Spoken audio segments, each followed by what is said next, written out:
What's up, y'all? Welcome back to my channel. My name is Sachiya Shardai, and in today's video we're going to be talking about improving oneself, self-confidence, forgiveness, getting to that point of really knowing who you are every day. So these are just a couple of books that I just started and that I'm reading, and I just wanted to share with y'all. Welcome to a sit down video. Like, we chatting. If you hear some noise in the background, that's my kids watching Tom and Jerry. If you watch my last video, that's one of their shows. So I feel like it's really important for y'all to sit down with me and listen to what I got to say, because as this is being my visual diary in real life, real time, I've spoken before about how I feel like now that I am turning 30 this year, it's imperative that I do some type of like deep soul searching, some work within myself that's gonna lead to like a better life,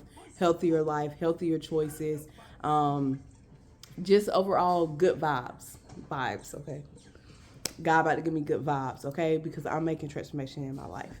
Now, before I get into that, I just want to say that as I get older, I'm constantly getting into this mindset of like, okay, why are you doing that? You know what I mean? Like, why did you respond like that? Why are you internalizing things like that? Why are you spiraling like that? Why does that affect you in that way? Why do you treat a certain person a certain way? Like, these thoughts is running in my mind. Like, why do you handle money that way? Why do you handle yourself that way? Why do you think of yourself that way? Or whatever the case may be. Like, I'm constantly like kind of flashing through this in my head. I'm also am trying to steady improve myself. Like, everybody has room for improvement. If you don't have any room for improvement, if you have reached your tip top already, yeah, clock it, because that ain't it. Okay, you haven't reached it.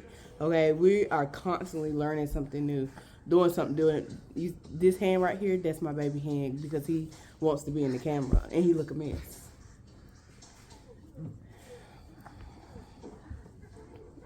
Okay, see, now we're just gonna see the top of his head. So I have a guest who wanted to join me, but y'all can only see the top of his head. But anyways, like I was saying, like, you have to continuously do work on yourself. There's a lot of things that is learned from childhood, and even though you might have had the best of childhood, or even though you might have had some really good parents or decent parents, they didn't do everything perfect. So some habits or certain things that they did, or maybe certain small bits and pieces of trauma or something like that, is in there somewhere. So we always have some work to do. Everybody is not perfect in every situation, whether it's financially, physically, mentally, anything like that. And so there's always work that can be done. Now, for me, I feel like the internal work, so that is your mental, that is your spiritual, that is your soul, that work is most important, okay? Because it controls your everyday life.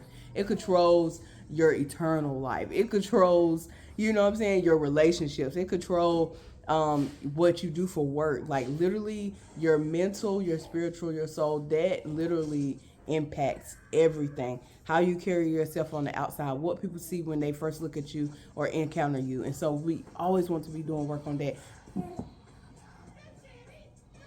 I'm trying to have a conversation. Become a mom, they said. Become a mom, they said. I love him, okay? Then this is my baby, okay? He liked when I said that. Y'all seen me smile. Okay, so anyways, let's get into the books. So, my 4 books right here. The first one is this right here, okay?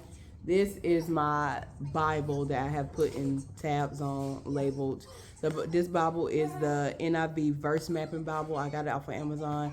I've had this one for a year now, but it has little parts in it where you can do like your own devotion and you can write stuff down. But I got this off of Amazon. I got the tabs off of Amazon as well. But this is going to be my number one mapper, my number one guide, my foundation, my rock, right? I'm using this as that, and I'm gonna always, like go to the word, see what the word say, try to research within the word to see what it can do to impact my life. And because it's a living word, you know what I mean? So it teaches us everything, and it's going to teach us how to go about life, relationships, dealing with our trauma, healing from our trauma, forgiveness with our trauma, um, how to deal with different types of relationships, or how to choose work, how to live that day in to day out life. Like, you know what I mean? Like, what are you doing every day? This is going to be my rock. This is going to be my foundation. This is what I'm reading. Okay? Get you a Bible. 3 books that I'm going to talk about that I just recently purchased, and that I am starting to kind of dig into, are like self-help books, where the author kind of did through things, and talk about certain things for you to be able to apply these tools and actions to your life, or just to help you think through what you got going on in your mind so that you can have some self-improvement. Now, I've always been the one that I prefer to read, a romance novel, a mystery, or something like that, more like a fiction base. And I've never really been into self-help books. But while I'm trying to improve myself, grow, and really apply things to my life so that I can have an overall better life, I'm really getting into the self-improvement books. So the books that I have are these 3 right here. This one being probably the most popular, so people probably have heard of it before. This one is called Forgiving What You Can't Forget. And it really just takes you through the process of going through pain, going through hurt, and really getting to a point of forgiveness. This one is a faith-based book. The author kind of takes you through her personal experience of what she's been through and how she got to the point, from that point to like complete forgiveness. And I do believe that her and her husband was able to reconcile their like marriage or whatever. I think I'm not through with the book, but I think they were. But it just talks about getting to that point of forgiveness and what forgiveness does to you, and how, like, even though someone hurt you and gave you so much pain, bring you so much pain, releasing yourself from that really transforms you and releases you, as well as it releases the effect that it has on your day in and day out life, and it releases the effect that it has on your positive relationships, because one negative relationship, one negative experience, sometimes when we haven't truly forgave, can have a negative impact on our current or future relationships, or current or future jobs, current or future situations. And so it really just takes you through that process. And I feel like this book is probably one of the most important, because often we say like, oh, I forgave them, or like, I don't really care anymore, like it don't bother me, like I'm not it. But then something can happen and boom, you're triggered, right? And if you are still getting triggered, I'm not going to say that you hate that person, because there's different steps and different levels to forgiveness. So I'm not saying that you hate that person or that that situation is still taking you out, but because it can still trigger you, that means it still has some sense of sort of control over that portion. You know what I'm saying? So forgiving, depending on what that person did, forgiveness could take like several different levels, several different steps, several different areas, because that pain that they caused you, or the pain that you felt, could have different avenues that could be triggered by anything, you know what I mean? And so really taking yourself through that process, and this gives you the grace and the mercy to go through the process, and not. Thank you. So the next book that I'm going to talk about is The Art of Letting Go. Salem just gave it to me. So while you're in the process of forgiving, something that is important to remember, even though if you can't forget the situation, because forgiveness does not mean that you have to continue a relationship with that person, or that you have to continue in whatever that situation is, or being around that situation, or in that job, or whatever. But while you're trying to process forgiveness, something that's important is letting go.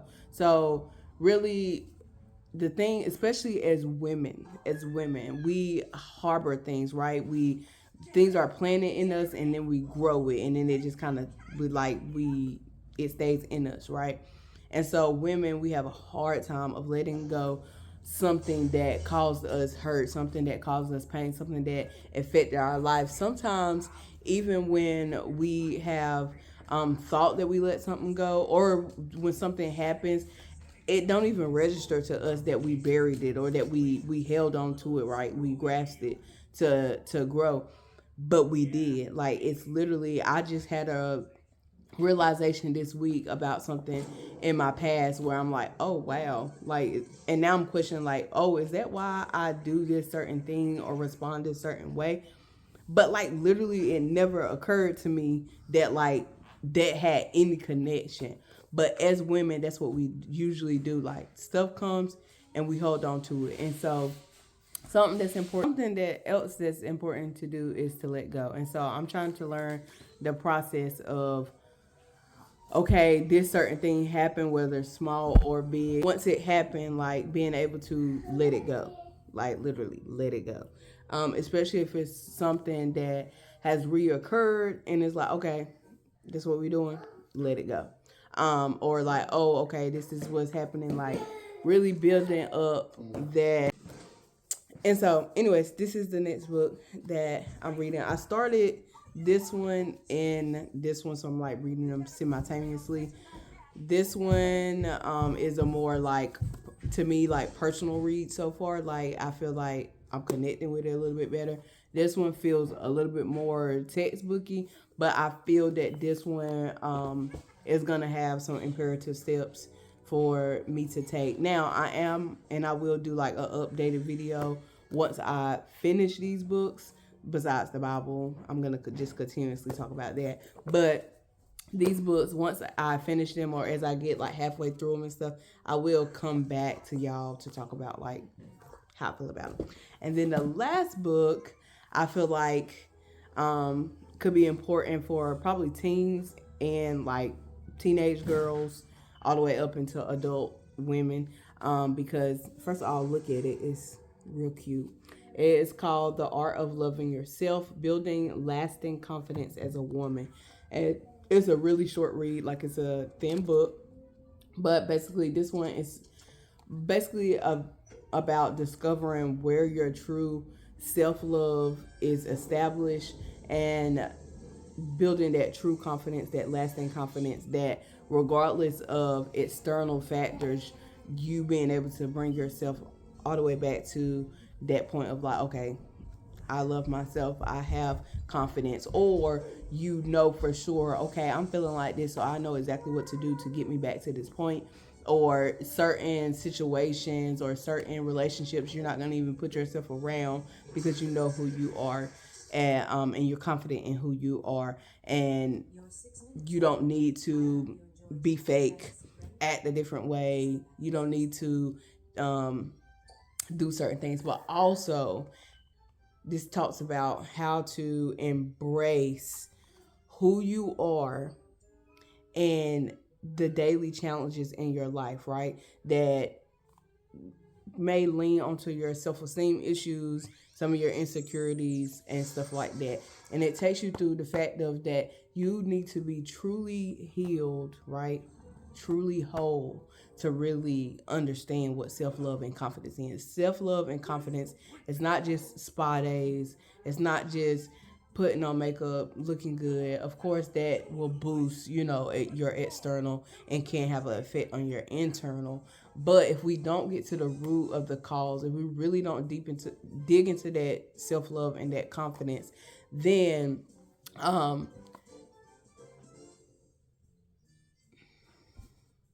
if we don't really dig into that self-love, we don't really dig into that confidence, then we're always going to be able to go back and forth and be all over the place, basically. Not saying that situations won't happen that will truly affect you and dig you in that deep of a way, but overall, moving through life with confidence, moving through life knowing oneself, knowing your true self and really embodying that self-love, that true self-love.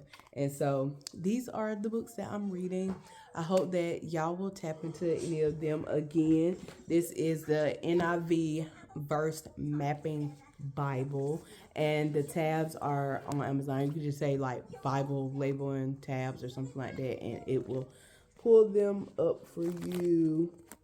And that's what this Bible looks like. I love it. And then these 3 books I got for Amazon as well. This is Forgiving What You Can't Forget by, I think it's Lisa. I don't know how to say her last name. And then the other book that I talked about was The Art of Letting Go, and it's by Nick Trenton. And then the last but not least, this one is The Art of Loving Yourself, Building Lasting Confidence as a Woman by, I don't know if it's Laura or Leora Freewind. That's what it looks like. This is super cute. It gives me teen vibes. After I read it, if I feel like it really is like, you know, easy to digest and process for a teen, I definitely will be passing this one on. I can pass any of the books on, to be honest. If you ever read any of these books, or if you have any comments about forgiveness, letting go, healing, self-confidence, self-improvement, any of that, definitely comment down below. Let me know what you think. If you are reading these books, or if you have read these books, comment down below and let me know what's going on, like how you liking it, what have you learned, what are you feeling about it. If not, definitely go check any of these out and order them off of Amazon. Okay, see y'all next week. Bye.